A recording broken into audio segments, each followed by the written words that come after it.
Mayonnaise is 80% oil, yet it moves like cream and feels nothing like cooking oil. That paradox was discovered by accident in 1756 when a French chef ran out of cream and reached for eggs and oil instead. He named the result after the port of Mahon. At this factory, those same two ingredients arrive every morning in separate tanks. Egg yolks come in chilled and pasteurized, not whole eggs, just the yolks. The yolk is the only part that matters because it contains lecithin, a molecule that works like a bouncer at the boundary between oil and water, one arm gripping fat, the other holding liquid. Remove it, and the jar separates overnight. Vinegar and salt arrive alongside, then a small measure of mustard, not for flavor, but because mustard carries its own emulsifying compounds that back up what the lecithin started. The oil is introduced last, and it makes up the overwhelming majority of every jar.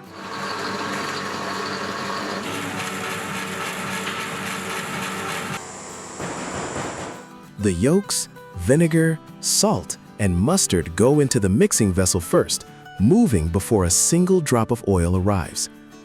That order matters. Add the oil too fast to an unprepared base and it pools on the surface and refuses to bind. Instead, oil enters in a thin, continuous stream while the mixer runs, and lecithin molecules coat each incoming droplet as it arrives. The result is something that is 80% oil but behaves like neither oil nor water. This factory produces around 250,000 gallons of mayonnaise every day, enough to fill roughly 2 million standard jars before midnight. But mixing alone is not enough to make it stable. The real transformation happens in the homogenizer, a machine that forces the emulsion through a narrow valve at 2,500 pounds per square inch. That pressure shatters each oil droplet into particles between 1 and 4 microns across, far too small to ever rise to the surface and separate. Before homogenization, the mixture will break within hours. After, it holds for over a year. Pale, glossy, impossibly smooth. The texture that comes out is different from anything that went in.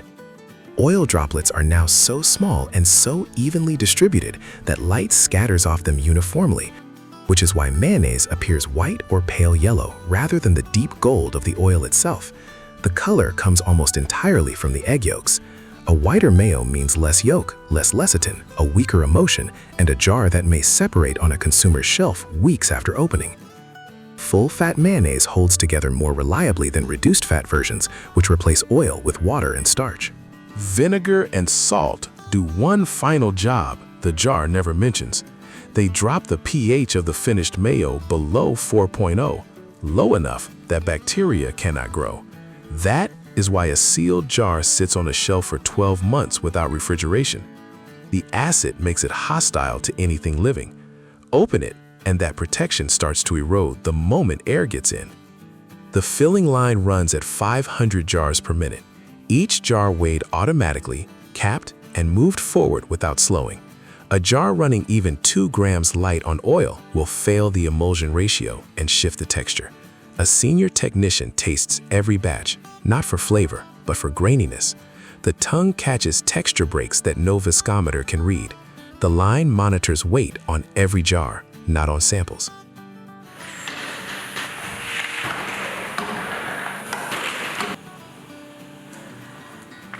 Filled jars move through a labeler and into cases. The wide-mouthed jar is deliberate.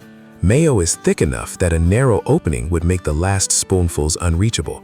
The squeeze bottle version uses a slightly thinner formula so it flows under pressure without breaking. Cases ship at ambient temperature, no refrigeration needed until the seal is broken. Every batch is tested for pH, viscosity, and emulsion stability. The stability test is direct. A sample holds at elevated temperature for 48 hours, then gets checked for separation. Any oil pooling on the surface means the batch does not leave. Color is also measured. Too white signals low yolk content and a weaker emulsion. Both trace to the same variable, how much egg yolk went in at the start. But mayo's emulsion owes its survival to an ingredient nobody tastes. Every batch contains mustard, and that same seed hides a secret. No heat and no smell whatsoever until the moment you crush it. The word mustard comes from the Latin mustum ardens, burning wine. Romans made it by crushing seeds into grape juice, and the heat that appeared had no explanation. It just happened. That mystery sits at the center of every jar made today. The seeds arrive at this factory with no smell and no heat whatsoever. The burning only begins when you break them. The seeds arriving here are Sinapis alba, white mustard, used in nearly every yellow mustard sold in America. Brown seeds would give more punch, but they are volatile. Their heat spikes fast and fades even faster. And a factory filling 200,000 bottles a day cannot run on volatile. White mustard is steadier. Its heat builds slowly and survives the processing without going bitter. For the label, stone ground mustard leaves larger particles in the paste, which gives a slower, earthier burn, the kind that creeps up rather than hits. Smooth mustard means a finer grind, and a finer grind means sharper heat from the same seed. Inside each seed, two chemical compounds have been sitting in separate compartments their entire lives, never touching, completely inert. The moment the roller mill cracks the seed open, those compartments rupture.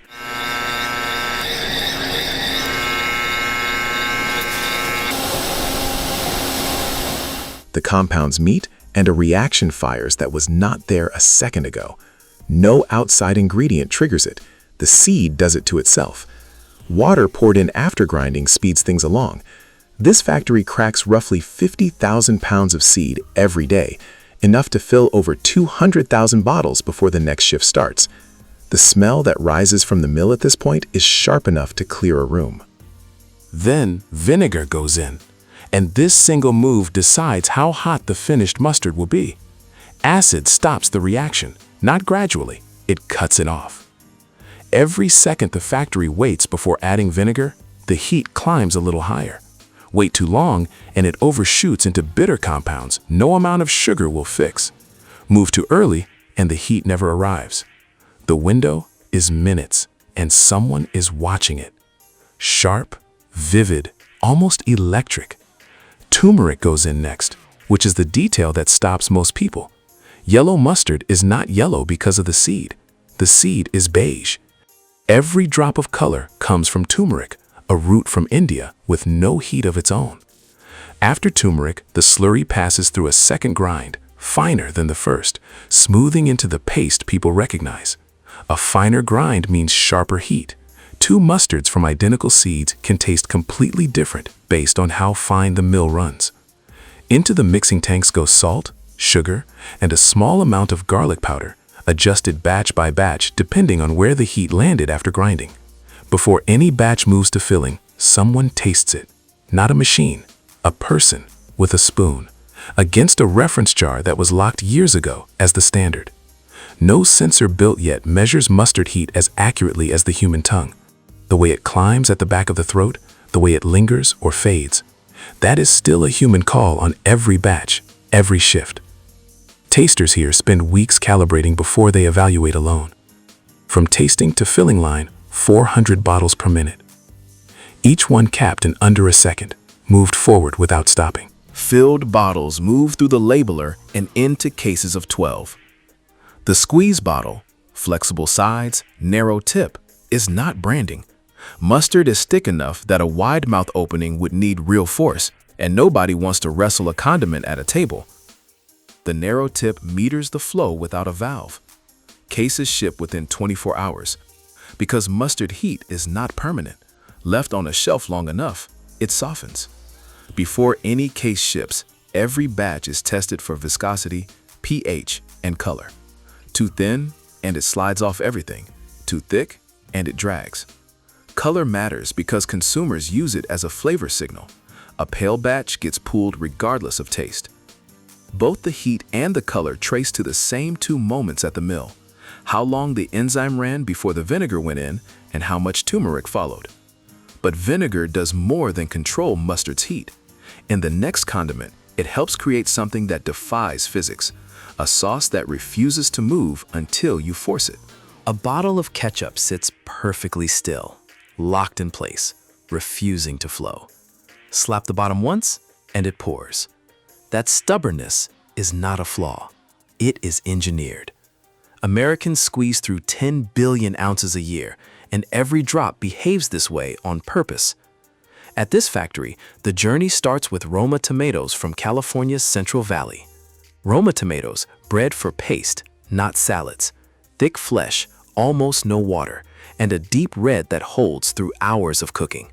Fresh tomatoes run over 90% water, and a factory cannot afford that.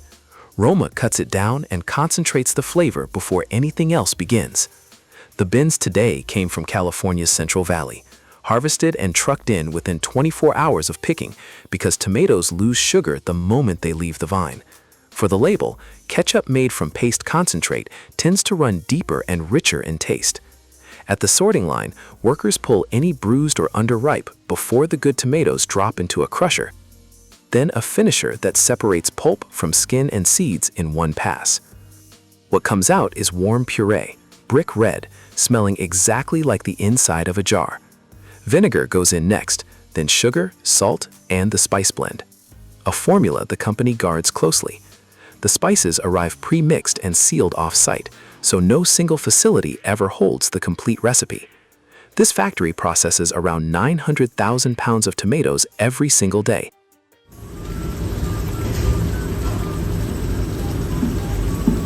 Enough to fill 1.2 million bottles before the shift ends. Now, the batch enters the cook tanks, and this is where puree becomes ketchup. The mixture heats to around 190 degrees and holds there for close to an hour. As water evaporates, the natural pectin in the tomato cell walls breaks down and restructures, forming a network that traps the remaining liquid in place. That network is exactly why ketchup behaves the way it does. It is a non-Newtonian fluid. At rest, the pectin holds everything firm and nothing moves. Apply force, a shake, a hard squeeze, and the network collapses just long enough for the sauce to flow. Release the pressure, and it locks back up again. Deep red, glossy, stubbornly still. After cooking, every batch passes through a Bostwick insistometer, a device that measures how far the sauce travels in exactly 30 seconds. Too thin, and it runs off a burger. Too thick, and it clogs the bottle. The acceptable window is just 2 centimeters. Every batch, every time. Before ketchup meets a bottle, it has to cool. Hot sauce sealed in a container creates a vacuum on cooling that can pull in outside air, a contamination risk. The batch chills through a plate heat exchanger, thin layers of sauce and cold water passing each other through steel panels without touching. Only then does it reach the filler. This line runs at 500 bottles per minute, each nozzle opening for a fraction of a second, then closing without a single drip. Fill weight is measured by grams, not volume, because ketchup density shifts with temperature, and a gram off means a complaint. Nozzles recalibrate every 2 hours. Caps are torqued to the same tension, loose enough for a child to open, tight enough to hold a full year of shelf life. Sealed bottles move through a labeler that wraps, aligns, and presses the label in under a second. Placement must land within 2 millimeters or the barcode fails retail scanners. Cases pack 24 bottles, then palletize and ship. The classic glass bottle with its narrow neck was not a branding choice. It deliberately slows the pour, giving you just enough time to stop. Before any case ships, samples go to the quality lab. Technicians check pH and Brix level, the measure of dissolved sugar, against a fixed standard. If pH drifts above 3.9, microbial risk rises. If Brix reads low, flavor will not carry. Either reading pulls the batch. Retained samples are held for 90 days. That target pH is set almost entirely by one ingredient, the vinegar. Ketchup holds its shape through chemistry, pectin locking liquid in place. The next condiment does the opposite, whole anchovies packed in salt, and over 18 months, every trace of fish dissolves. Worcestershire sauce was born from a mistake. In 1835, 2 chemists were asked to recreate a sauce a British lord had tasted in Bengal. Their first batch smelled so bad they abandoned the barrels in a cellar. 18 months later, someone tasted it and found something extraordinary. At this factory, those 18 months are no longer an accident. They are the recipe. Malt vinegar forms the base, darker and more complex than white vinegar because it starts as ale. Molasses goes in for depth, sugar for balance. Tamarind paste arrives in dense blocks pressed from tropical pods. It adds a tartness that is fruity rather than simply sour. Nothing a simpler ingredient could replicate. Salt, dried onion, garlic, cloves, and chili extract follow. Then the anchovies, small, oil-rich fish packed in salt. They are not a minor ingredient. They are the structural center of the sauce, and they will not be recognizable as fish by the time the product ships. Each ingredient goes into a separate vessel to macerate before any blending begins. The anchovies go into their own tank with salt and vinegar, where they will stay for the next 18 months. Everything else steeps at its own pace. Tamarind softens, onion and garlic release their oils, spices open slowly in acid. This factory processes over 100 million bottles every year.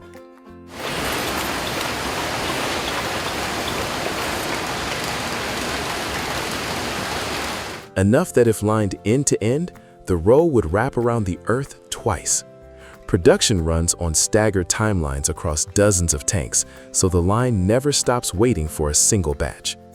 The anchovy tank is where the real transformation happens, and it is the slowest process in any condiment factory. Over 18 months, enzymes in the fish break down proteins into amino acids, and those amino acids become glutamates, the compounds responsible for umami. The fish do not merely flavor the sauce, they dissolve into it. A tank that went in full of silver anchovies packed in salt comes out 18 months later as a dark, intensely savory liquid with nothing visible remaining. Dark, layered, impossible to place. When the anchovy liquid is ready, it joins the rest of the macerated ingredients in the blending tanks. The ratios are fixed and have been since 1838, not adjusted by season, not modified for markets. The same formula a chemist in Worcester locked down nearly 2 centuries ago runs on this line today. Blended sauce passes through fine mesh filters that remove particles too coarse for the finished product, then rests in holding tanks while the final flavor check runs. Before filling, every batch is tasted against a reference sample the factory has maintained for decades through ownership changes, facility upgrades, and 2 world wars. If the batch matches, it moves. Tasters listen for a balance of 20 things at once because Worcestershire has no single dominant flavor to anchor on. The filling line runs at 300 bottles per minute.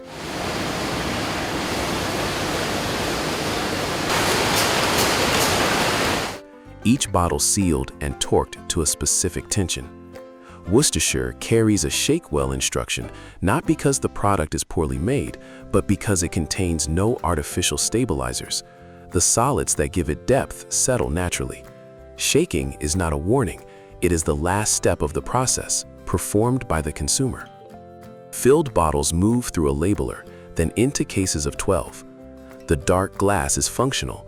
Worcestershire contains volatile aromatic compounds from tamarind and spice that degrade under ultraviolet light. Dark glass extends shelf life without refrigeration. Cases shipped to over 130 countries.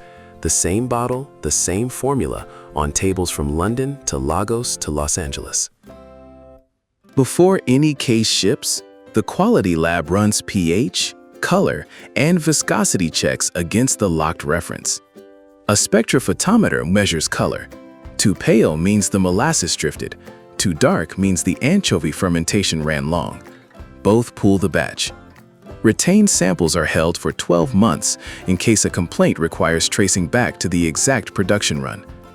Every bottle that passes is the result of ingredients that started arriving at this facility 18 months ago. Next time the label says "shake well," that is not a caution. It is a reminder that what settled to the bottom spent 18 months becoming something no single ingredient could explain on its own.